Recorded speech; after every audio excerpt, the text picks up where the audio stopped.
Amruthaveni lice kit presents daily news പ്രഭാത വാർത്തകൾ powered by Pulimoottil silks KSFE in association with Joy Alukkas.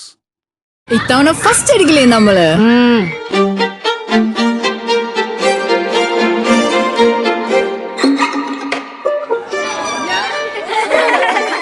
കുട്ടികൾക്കൊക്കെ pain ശല്യം ഉണ്ടാകും. അതുകൊണ്ട് ലൈസ് കിറ്റ് ഉപയോഗിച്ച് ക്ലാസ്സിൽ വരാൻ പ്രത്യേക ശ്രദ്ധിക്കണം. Lice kit lice remover pain ശല്യത്തിൽ നിന്നും ഉടനടി ആശ്വാസം. നമസ്കാരം, ഞാൻ ഡെയ്സി ബിജു. ഡെയിലി ന്യൂസിന്റെ പ്രഭാത വാർത്തകളിലേക്ക് സ്വാഗതം. ഇന്ന് മെയ് 26 ചൊവ്വാഴ്ച. പെട്രോൾ ഡീസൽ വില വർധന സാധാരണക്കാരുടെ ജീവിതത്തെ ബാധിക്കുന്നത് സർക്കാർ ജാഗ്രതയോടെ നിരീക്ഷിക്കുകയാണെന്നും നികുതി കുറയ്ക്കുന്നത് പരിഗണനയിലുണ്ടെന്നും മുഖ്യമന്ത്രി വി ഡി സതീശൻ. 11 ദിവസത്തിനിടെ 4 തവണയായി 8 രൂപയാണ് വർദ്ധിപ്പിച്ചത്. ഇതോടെ നികുതി ഇനത്തിൽ സംസ്ഥാന സർക്കാരിന് 1100 കോടി രൂപ അധികമായി ലഭിക്കുമെന്നാണ് റിപ്പോർട്ട്. അട്ടപ്പാടി മധു ആൾക്കൂട്ട കൊലപാതക കേസിൽ 1-ാം പ്രതി ഹുസൈനെ വെറുതെ വിട്ട ഹൈക്കോടതി മറ്റു 12 പ്രതികളുടെ ശിക്ഷ ജീവപര്യന്തം തടവ് ശിക്ഷയാക്കി വർദ്ധിപ്പിച്ചു. മണ്ണാർക്കാട് വിചാരണ കോടതി പ്രതികൾക്ക് 7 വർഷം തടവ് ശിക്ഷയായിരുന്നു വിധിച്ചിരുന്നത്. 2-ാം പ്രതി മരക്കാർ, 3-ാം പ്രതി ഷംസുദ്ദീൻ, 5-ാം പ്രതി രാധാകൃഷ്ണൻ, 6-ാം പ്രതി അബൂബക്കർ, 7-ാം പ്രതി കുരുക്കൽ സിദ്ദിഖ്, 8-ാം പ്രതി ഉബൈദ്, 9-ാം പ്രതി നജീബ്, 10-ാം പ്രതി ജൈജുമോൻ, 12-ാം പ്രതി സജീവ്, 13-ാം പ്രതി സതീഷ്, 14-ാം പ്രതി ഹരീഷ്, 15-ാം പ്രതി ബിജു എന്നിവരുടെ ശിക്ഷയാണ് ജീവപര്യന്തമാക്കിയത്. 3 മാസം തടവിന് ശിക്ഷിക്കപ്പെട്ട 16-ാം പ്രതി 1 വർഷം ജയിലിൽ കിടക്കണം. അമ്മ മല്ലിക്ക് 30 ലക്ഷം രൂപ നഷ്ടപരിഹാരം നൽകാനും ഹൈക്കോടതി ഉത്തരവിട്ടു. +2 പരീക്ഷാഫലം ഇന്നറിയാം. ഉച്ചകഴിഞ്ഞ് 3-ന് മന്ത്രി എൻ ഷംസുദ്ദീൻ ഫലപ്രഖ്യാപനം നടത്തും. സംസ്ഥാനത്തെ +1 സീറ്റുകളും ബാച്ചുകളും വർദ്ധിപ്പിച്ചു. തിരുവനന്തപുരം, പാലക്കാട്, കോഴിക്കോട്, മലപ്പുറം, വയനാട്, കണ്ണൂർ, കാസർഗോഡ് എന്നീ ജില്ലകളിൽ എല്ലാ സർക്കാർ സ്കൂളുകളിലും 30% മാർജിനൽ സീറ്റ് വർദ്ധിപ്പിച്ചു. കൊല്ലം, തൃശൂർ ജില്ലകളിലെ എല്ലാ സർക്കാർ എയ്ഡഡ് ഹയർ സെക്കൻഡറി സ്കൂളുകളിലും 20% സീറ്റാണ് വർദ്ധിപ്പിച്ചത്. കഴിഞ്ഞ വർഷത്തെ രീതിയിലാണ് വർധന. നേരത്തെ അനുവദിച്ചിരുന്ന 313 ബാച്ചുകൾ തുടരും. +1 പ്രവേശനത്തിന് ജൂൺ 3 വരെ ഓൺലൈനിലൂടെ അപേക്ഷിക്കാം. കുന്നംകുളം കസ്റ്റഡി മർദ്ദനത്തിൽ റിപ്പോർട്ട് തേടി ആഭ്യന്തരമന്ത്രി രമേശ് ചെന്നിത്തല. യൂത്ത് കോൺഗ്രസ് മണ്ഡലം പ്രസിഡന്റായിരുന്ന സുജിത്തിനെ 2023 ഏപ്രിൽ 6-ന് കസ്റ്റഡിയിൽ മർദ്ദിച്ച കേസിൽ അന്വേഷണ പുരോഗതി റിപ്പോർട്ട് ഒരാഴ്ചയ്ക്കകം നൽകാനാണ് ഡിജിപിക്ക് ആഭ്യന്തരമന്ത്രി നിർദ്ദേശം നൽകിയത്. പ്രതികളായ 5 പോലീസുകാരെ പിരിച്ചുവിടണമെന്നാവശ്യപ്പെട്ട് സുജിത്തും കോൺഗ്രസ് നേതാക്കളും ഇന്നലെ മുഖ്യമന്ത്രിയെയും ആഭ്യന്തരമന്ത്രിയെയും കണ്ട് നിവേദനം നൽകി. എൽദോസ് കുന്നപ്പിള്ളിക്കെതിരായ ബലാത്സംഗ കേസിൽ പരാതിക്കാരിയും മൊഴിമാറ്റി. എൽദോസ് പീഡിപ്പിച്ചിട്ടില്ലെന്നാണ് യുവതി നെയ്യാറ്റിൻകര കോടതിയിൽ മൊഴി നൽകിയത്. പരാതിക്കാരി ഉൾപ്പെടെ 4 സാക്ഷികളാണ് കേസിൽ കൂറുമാറിയത്.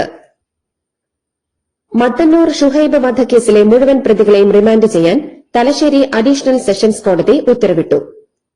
കേസിൽ ആകാശ് തില്ലങ്കേരി ഉൾപ്പെടെ CPM DYFI പ്രവർത്തകരായ 17 പ്രതികളുടെ ജാമ്യമാണ് റദ്ദാക്കിയത്. വിചാരണ നടപടികളുമായി സഹകരിക്കാത്തതിനാലാണ് ജാമ്യം റദ്ദാക്കിയത്. വഖഫ് ബോർഡിനെ പിരിച്ചുവിടണമെന്ന് മുനമ്പം സമരസമിതി. കരമടയ്ക്കുന്ന ഭൂമി എങ്ങനെ ഉമീദ് പോർട്ടലിൽ ചേർത്തെന്നും തർക്കമുള്ള ഭൂമി ഉമീദ് പോർട്ടലിൽ ചേർക്കാൻ കഴിയില്ലെന്നും സമരസമിതി പറഞ്ഞു. വിഷയത്തിൽ മുഖ്യമന്ത്രിയെ നേരിട്ട് കാണുമെന്നും സമരം ഇപ്പോഴില്ല, അതിനു മുൻപ് വിഷയങ്ങൾ പരിഹരിക്കുമെന്ന് കരുതുന്നുവെന്നും നേതാക്കൾ പറഞ്ഞു. മുനമ്പത്ത് താമസിക്കുന്നവരുടെ ഭൂമി സംരക്ഷിക്കണമെന്നായിരുന്നു LDF സർക്കാരിന്റെ നിലപാടെന്ന് മുൻ മന്ത്രി P. രാജീവ്. കോടതി അത് അംഗീകരിച്ചില്ല.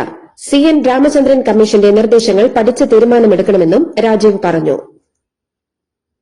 കോഴിക്കോട് മെഡിക്കൽ കോളേജിൽ പ്രസവ ശസ്ത്രക്രിയയ്ക്കിടെ വയറ്റിൽ കത്രിക കുടുങ്ങിയ സംഭവത്തിൽ വർഷങ്ങളോളം നിയമ പോരാട്ടം നടത്തിയ ഹർഷിനയ്ക്ക് നഷ്ടപരിഹാരവും സർക്കാർ ജോലിയും നൽകും.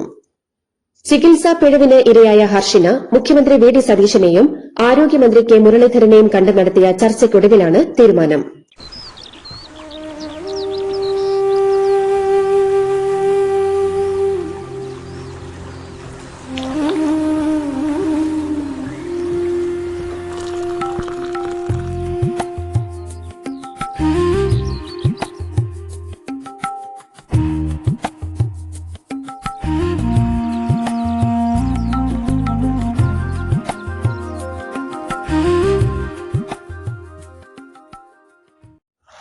ലഹരിക്കെതിരെ കേരള പോലീസ് ആരംഭിച്ച ഓപ്പറേഷൻ തൂഫാൻ വിജയിപ്പിക്കാൻ വിദ്യാർത്ഥികൾ മുന്നിട്ടിറങ്ങണമെന്ന് ആഭ്യന്തരമന്ത്രി രമേശ് ചെന്നിത്തല.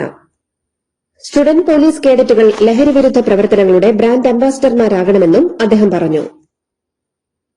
സിബിഎസ്ഇ +2 പരീക്ഷാഫലവും പുനർമൂല്യനിർണ്ണയ നടപടികളും സംബന്ധിച്ച് വ്യാപകമായ പരാതികൾ ഉയർന്ന സാഹചര്യത്തിൽ കേന്ദ്ര സർക്കാരിന്റെ ഇടപെടൽ ആവശ്യപ്പെട്ട് മുഖ്യമന്ത്രി വി.ഡി. സതീശൻ കേന്ദ്ര വിദ്യാഭ്യാസ മന്ത്രി ധർമ്മേന്ദ്ര പ്രധാന് കത്തയച്ചു. കേരള സർവകലാശാല യൂണിയൻ തെരഞ്ഞെടുപ്പിൽ എസ്എഫ്ഐക്ക് ഉജ്ജ്വല വിജയം. ആകെയുള്ള 37 സീറ്റുകളിൽ 35 സീറ്റും എസ്എഫ്ഐ യൂണിയൻ നേടി. എസ്എഫ്ഐയുടെ എസ് ശിവനാണ് യൂണിവേഴ്സിറ്റി യൂണിയൻ ചെയർമാൻ. തിരുവനന്തപുരം പാളയത്ത് എസ്എഫ്ഐ കെഎസ്യു സംഘർഷം. കേരള സർവകലാശാല യൂണിയൻ തെരഞ്ഞെടുപ്പിന് പിന്നാലെയാണ് ഇരു സംഘടനകളിലെയും പ്രവർത്തകർ തമ്മിൽ ഏറ്റുമുട്ടിയത്. പോലീസ് ലാത്തി വീശുകയും ജലപീരങ്കി പ്രയോഗിക്കുകയും ചെയ്തു. ഇന്ന് എസ്എഫ്ഐയുടെ സെക്രട്ടേറിയറ്റ് മാർച്ച്. കേരളത്തിലെ ഏറ്റവും പ്രായം കുറഞ്ഞ അവയവദാതാവായ ആലൻ ഷെറിൻ എബ്രഹാമിന്റെ പേരിൽ സപ്ലൈകോ നോട്ട് ബുക്കുകൾ പുറത്തിറക്കുന്നു. ഭക്ഷ്യപൊതുവിതരണ വകുപ്പ് മന്ത്രി അനൂപ് ജേക്കബ് എറണാകുളം ഗസ്റ്റ് ഹൌസിൽ ഇന്ന് ഉച്ചയ്ക്ക് 1:30 ഇവ വിപണിയിലിറക്കും. മുകളിലിരിക്കുന്നവരാണ് സിപിഎമ്മിനെ തകർക്കുന്നതെന്നും സിപിഎമ്മിൽ ആത്മവിമർശനമില്ലെന്നും ജി സുധാകരൻ എംഎൽഎ. സിപിഎമ്മിൽ തുടരാനാകാത്ത സാഹചര്യമായതുകൊണ്ടാണ് പാർട്ടി അംഗത്വം പുതുക്കാതിരുന്നത്. തങ്ങൾ പാർട്ടിയിൽ ചേർന്ന കാലത്തെ പാർട്ടിയല്ല ഇപ്പോഴത്തെ പാർട്ടി. കമ്മ്യൂണിസവും ആദർശവും പ്രസംഗത്തിലേയുള്ളൂ. പണമുണ്ടാക്കുക, ലോകം മുഴുവൻ ചുറ്റി സഞ്ചരിക്കുക എന്നതാണ് പാർട്ടി നേതാക്കളുടെ ചിന്തയെന്നും സുധാകരൻ പറഞ്ഞു. പെട്രോൾ ഡീസൽ വില അടിക്കടി വർദ്ധിപ്പിച്ച് പൊതുജനങ്ങളെ കേന്ദ്ര സർക്കാർ പകൽക്കൊള്ള നടത്തുകയാണെന്ന് സിപിഎം പോളിറ്റ് ബ്യൂറോ അംഗവും പ്രതിപക്ഷ നേതാവുമായ പിണറായി വിജയൻ. ജനദ്രോഹ നയത്തിനെതിരെ ശക്തമായ പ്രതിഷേധം ഉയർന്നു വരണമെന്നും അദ്ദേഹം ആവശ്യപ്പെട്ടു.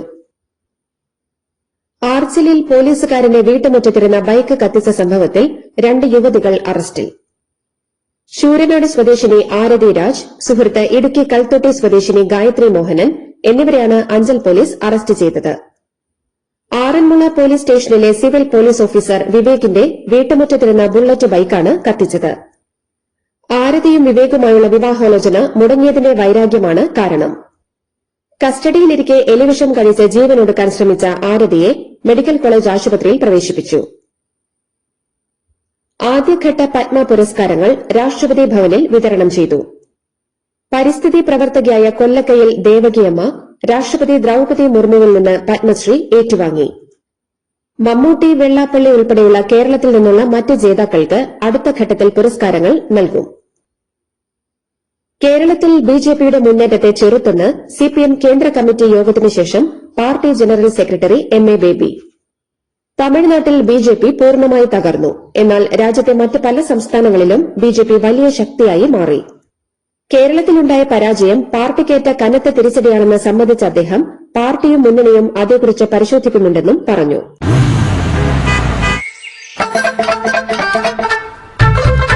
എല്ലാവർക്കും വന്നു ഡാൻഡ്രഫ്, എന്തു ചെയ്യും ചേട്ടാ?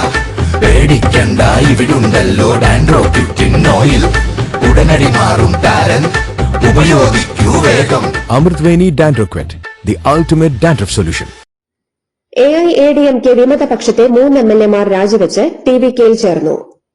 ഈറോഡ് ജില്ലയിലെ പെരുന്തുര എംഎൽഎ എസ് ജയകുമാർ, ചെങ്കൽപ്പേട്ട് ജില്ലയിലെ മധുരാന്തകം എംഎൽഎ മരകതം കുമാരവേൽ, തിരുപ്പൂർ ജില്ലയിലെ ധാരാപുരം എംഎൽഎ പി സത്യഭാമ എന്നിവരാണ് ടിവികെയിൽ ചേർന്നത്.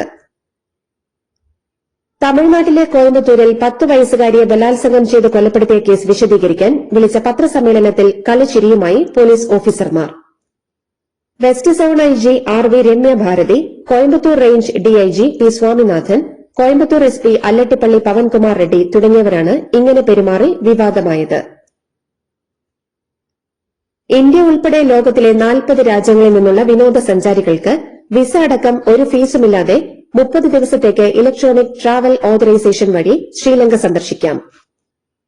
യാത്ര തിരിക്കുന്നതിന് മുൻപായി ഡിജിറ്റൽ ഇലക്ട്രോണിക് ട്രാവൽ അതോറിറ്റി വഴി അനുമതി തേടിയിരിക്കണം. ഓൺലൈൻ എയർ ടിക്കറ്റ് ബുക്കിംഗ് പ്ലാറ്റ്ഫോമുകൾ അമിതമായി ക്യാൻസലേഷൻ ചാർജുകൾ ഈടാക്കുന്നുവെന്ന പരാതിയിൽ അന്വേഷണത്തിന് ഉത്തരവിട്ട് കേന്ദ്ര ഉപഭോക്തൃകാര്യ മന്ത്രാലയം.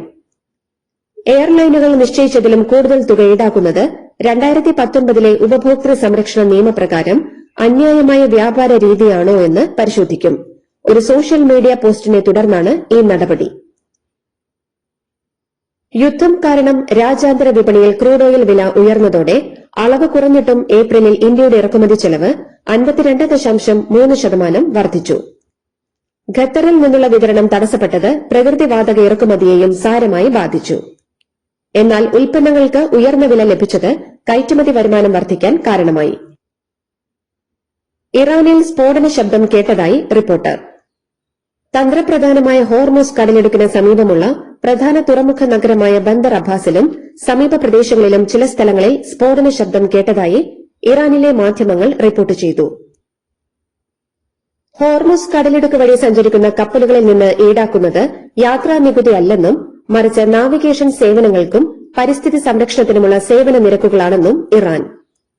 വിദേശകാര്യ മന്ത്രാലയ വക്താവ് ഇസ്മായിൽ ബഗായിയാണ് തിങ്കളാഴ്ച നടന്ന വാർത്താ സമ്മേളനത്തിനിടെ ഇക്കാര്യം വ്യക്തമാക്കിയത്.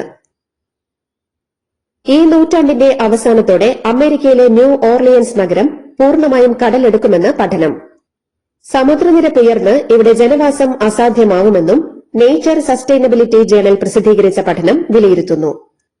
വലിയ ദുരന്തം ഒഴിവാക്കാൻ ഇപ്പോൾ തന്നെ ആളുകളെ മാറ്റിപ്പാർപ്പിക്കാനുള്ള നടപടികൾ ആരംഭിക്കണമെന്നും പഠനം അധികൃതരോട് ആവശ്യപ്പെടുന്നു.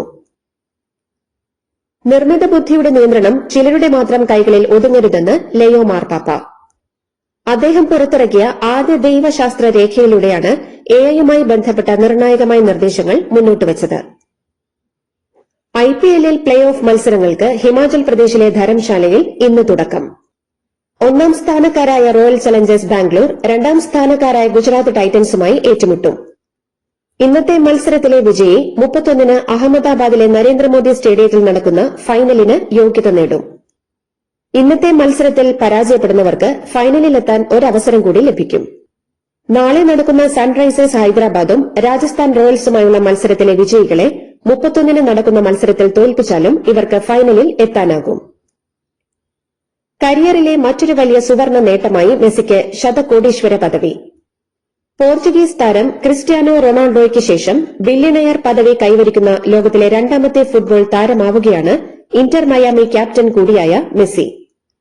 പുതിയ ബ്ലൂംബർഗ് ശതകോടീശ്വര സൂചികയിലാണ് മെസ്സിയുടെ ആകെ ആസ്തി $1 ബില്യൺ പിന്നിട്ടതായി വ്യക്തമാക്കുന്നത്. 2007 മുതൽ ശമ്പള ഇനത്തിലും ബോണസായും $700 മില്യൺ മെസ്സി സമ്പാദിച്ചിട്ടുണ്ട്. നികുതി കിഴിവുകൾക്ക് ശേഷമുള്ള നിക്ഷേപങ്ങളിൽ നിന്നുള്ള വരുമാനം, ആഗോള ബ്രാൻഡുകളുടെ പരസ്യ കരാറുകൾ, വിപണിയിലെ മികച്ച പ്രകടനം എന്നിവയാണ് മെസ്സിയുടെ ആസ്തി $100 കോടി എന്ന മാന്ത്രിക സംഖ്യ കടക്കാൻ സഹായിച്ചത്. 2023-ലാണ് റൊണാൾഡോ ഈ നേട്ടത്തിൽ ആദ്യമെത്തിയത്. ഇതോടുകൂടി ഡെയിലി ന്യൂസിന്റെ ഇന്നത്തെ പ്രഭാത വാർത്തകൾ സമാപിക്കുന്നു. ഡെയിലി ന്യൂസിനു വേണ്ടി വാർത്തകൾ വായിച്ചത് ഡെയ്സി ബിജു. DailyNewsLive.in വാർത്തകൾ വിരൽ തുമ്പിൽ.